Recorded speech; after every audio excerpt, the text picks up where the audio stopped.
A successful parent has many attributes to it. Miss Ewers, what do you say? What is your take on that? Is there any one attribute that outweighs the other, or any two that should have more weight or more Okay, bearing? all right. What do you take? What is your take on that, Miss Ewers? Good morning, Good everyone. morning. Good. I want to greet Principal Little and Madam Moderator Bowler, my colleague parents, and my colleagues in education, and also my colleague Lieutenant Governor Campbell, my fellow Kiwanian. Pleasant morning, and to all Yeah, I others told you who you are were listening up. related. What makes a successful parent? I don't think one quality would outweigh another because you need all of those in different situations. So you want a sense of independence for your children. You also want a sense of them having that kind of responsibility, but you can't weigh responsibility heavier than being independent. So you need all of those traits in order for them to survive, to be functional, because you're not going to need all in one situation.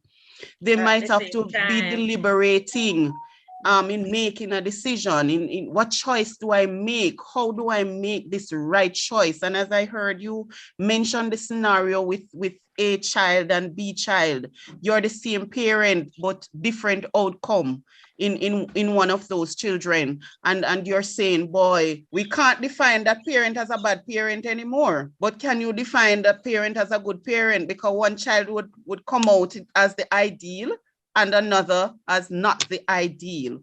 So what went wrong, as Mrs. Littlewood said, what went wrong? Sometimes it's just the decision that they make at a certain level when you would have win them to a point, because you can't not be a parent, You're a parent for life.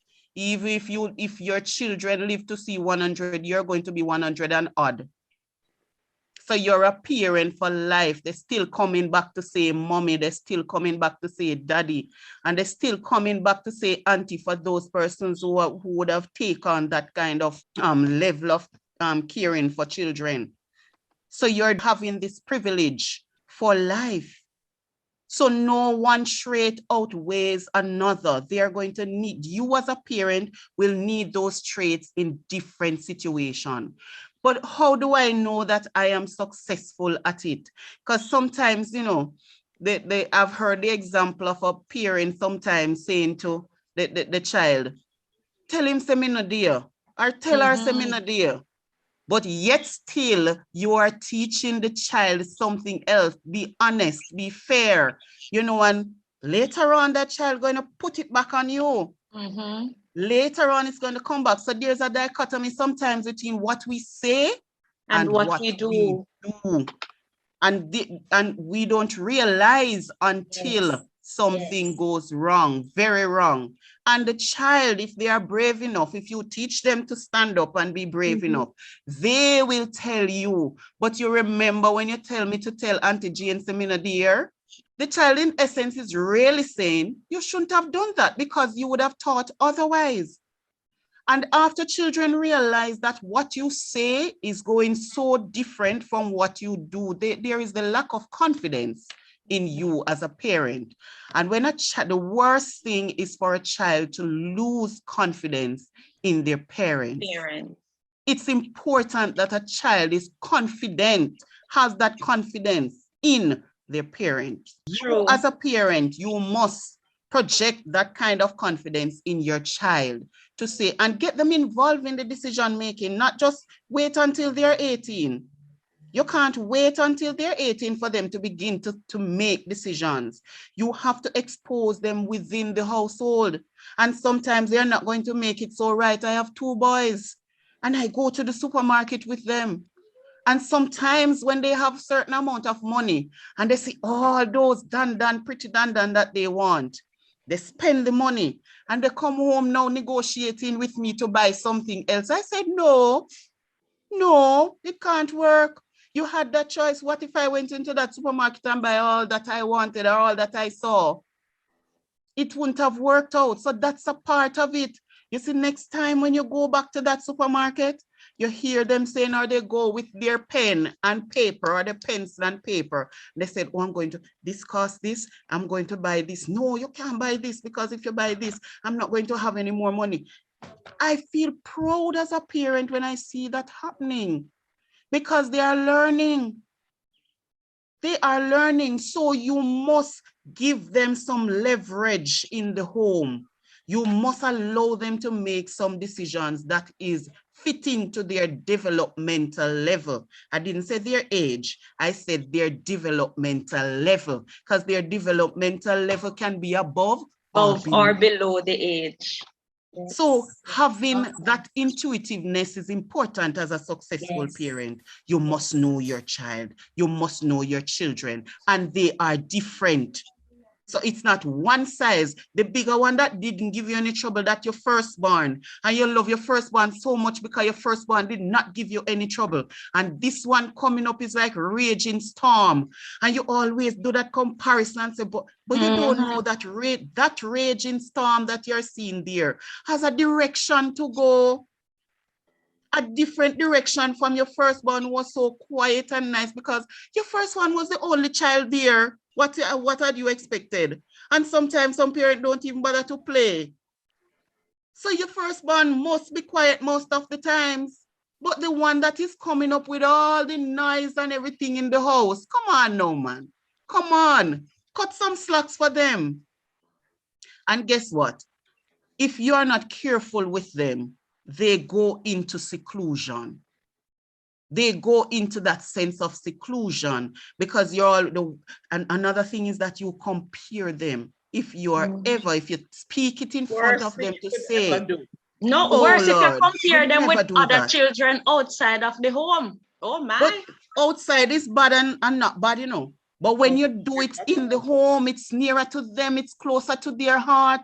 Yes. It's a heart and heart thing for them when you do it in their home. What you're saying as a parent in essence is that I love my firstborn more than you because my firstborn don't give any trouble.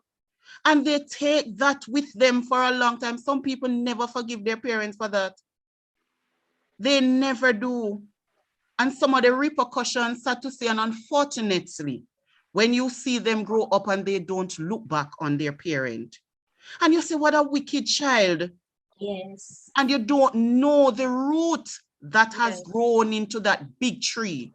Sometimes it's somebody sitting with them. Some people get to overcome. Some people get to speak to say, listen, while I was growing up, this is all you did to me.